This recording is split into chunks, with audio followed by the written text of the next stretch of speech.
तो क्या होगा अगर हमारा Satoru Gojo Solo Leveling world में टेलीपोर्ट हो जाए। तो स्टोरी स्टार्ट होती है जहाँ पे केंजाकू गोजो को सील कर देता है प्रिज्म रेल में, जहाँ पे गोजो तो सील हो जाता है। उसके बाद वो अचानक से देखता है कि एक ब्राइट लाइट उसके आंखों पे पड़ रही है और अचानक से वो किसी और ही दुनिया में टेलीपोर्ट हो जाता है, जहाँ पर हम देखते हैं कि ये वर्ल्ड होता है हमारे सोलो लेवलिंग का वर्ल्ड, जहाँ पे गोजो एक डंजन में टेलीपोर्ट होता है। और जैसे ही गोजो वहाँ पे टेलीपोर्ट होता है सबको उसकी प्रेजेंस सेंस हो जाती है, जहाँ पे सबको लगता है कि ये कोई ना कोई बहुत बड़ा ट्रेड है हमारे लिए। और यहाँ भी हम देखते हैं कि जहाँ पे गोजो टेलीपोर्ट होता है वहाँ पे सभी नेशनल लेवल के हंटर्स पहुँच जाते हैं एंड यहाँ पे जिन्वू भी पहुँच जाता है। और यहाँ पे सभी लोग देखते हैं कि डंजन में से एक आदमी बाहर आ रहा है जिसके सफ़ेद बाल है और उसकी पावर अनमैचेबल है।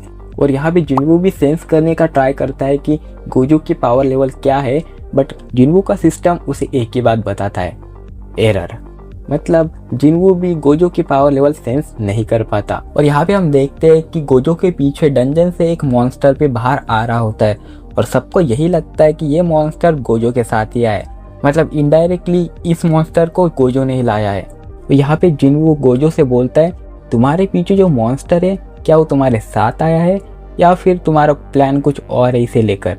और गोजो बोलता है कि कौन सा मॉन्स्टर, मुझे तो नहीं पता, बट गोजो अचानक से सेंस करता है कि उसके पीछे एक मॉन्स्टर है और वो बोलता है नहीं आई डोंट नो ये कहाँ से आया है और मुझे तो खुद नहीं पता कि मैं कहाँ पे हूँ।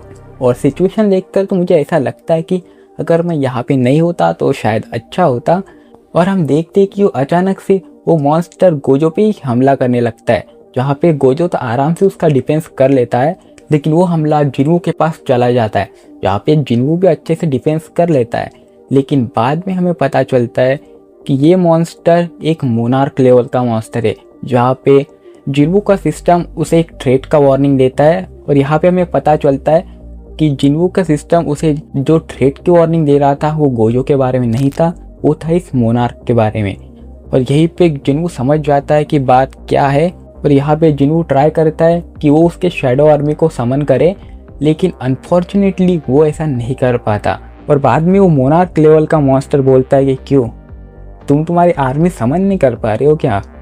सो अगर तुम्हें कुछ आइडिया ना हो तो मैं बता दूं कि मेरी पावर ही यही है कि मैं किसी भी पावर को डिसेबल कर सकता हूँ। तो अभी जो तुम्हारे शैडो आर्मी समन करने की पावर है वो तो तुम भूल ही जाओ, क्योंकि अब तुम उसे इस्तेमाल नहीं कर पाओगे। और यहाँ पे गोजो जिन्वू को बोलता है अगर तुम्हें कोई प्रॉब्लम नहीं हो तो मैं तुम्हारी हेल्प कर सकता हूँ, क्योंकि यहाँ पे मेरी पावर्स तो काम कर रही है। लेकिन जिन्वू को लगता है कि गोजो सिर्फ एक नॉर्मल इंसान है, उसके पास कोई पावर नहीं है। यहाँ पे जिन्वू बोलता है ये मेरी प्रॉब्लम है और मैं इसे अपने हिसाब से हैंडल करूंगा। और यहाँ पे हम देखते हैं कि सभी हंटर्स उस मॉन्स्टर पे हमला कर रहे होते हैं और वो मॉन्स्टर सबको ही हरा देता है। और यहाँ पे बैटलफील्ड में बचते सिर्फ जिन्वू, चाहिन और गोजो, जहाँ पर सिर्फ तीनों ही बचे हुए होते हैं। और यहाँ पे चाहिन ट्राई करती है कि वो उस मॉन्स्टर को एक तगड़ा हिट दे पाए, जहाँ पर वो मॉन्स्टर चाहिन को एक पंच मारता है। और हम देखते हैं कि उस मॉन्स्टर के पंच ने चाहिन को बहुत ही तगड़ा वाला डैमेज दे दिया होता है, जहाँ पर जैसे तैसे गोजो चाहिन को बचाता है।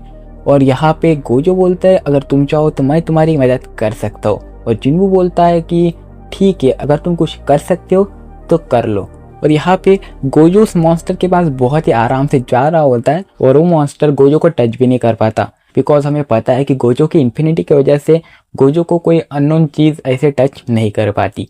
और यहाँ पे गोजो एक हॉरो पल्पर रिलीज करता है जिससे उस मॉन्स्टर को एक बहुत ही तगड़ा डैमेज होता है। और जिन्वू ये देख के शॉक हो जाता है कि यार मैं इसे तो बहुत कमज़ोर समझ रहा था, लेकिन पावर में तो ये मुझसे भी ज़्यादा लग रहा है। और यहाँ पे जिन्वू डिसाइड करता है कि वो गोजो के साथ मिलके इस मोनार्क लेवल के मॉन्स्टर को हराएगा। और बाद में हम देखते हैं कि जिन्वू एंड गोजो दोनों मिलके इस मॉन्स्टर से लड़ते हैं।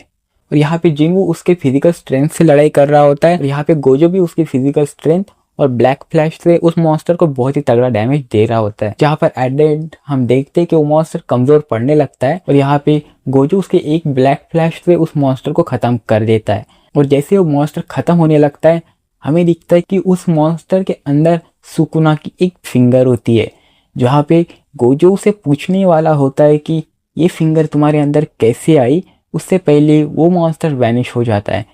और यहाँ पे गोजो सोचता है कि एक तो मैं दूसरे वर्ल्ड में हूँ और यहाँ पे सुकुना की फिंगर क्या कर रही है। और यहीं पे हमारी स्टोरी का फर्स्ट एपिसोड खत्म हो जाता है। तो मुझे कमेंट में बताना कि तुम्हें स्टोरी कैसे लगी। एंड अगर तुम्हें वीडियो पसंद आए तो वीडियो को लाइक कर देना। चैनल पे अगर नए हो तो चैनल को सब्सक्राइब कर देना।